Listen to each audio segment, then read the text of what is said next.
Good morning mga kamamsi and everyone. So mga kamamsi, ayan, I'm back. So wala tayong ganap-ganap itong mga nakaraang araw.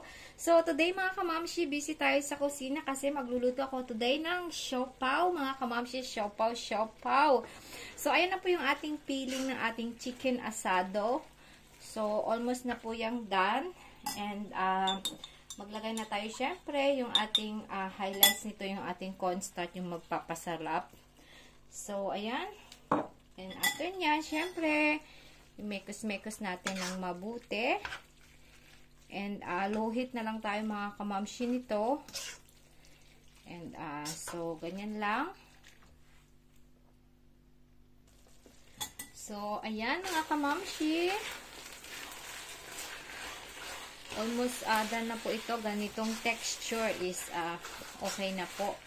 So, ayan. O, diba? Delicious mga kamamshi yung ating feeling. So, ayan lang. There you have it mga kamamshi. Busy tayo today sa kusina. So, happy Monday everyone. Ciao, ciao!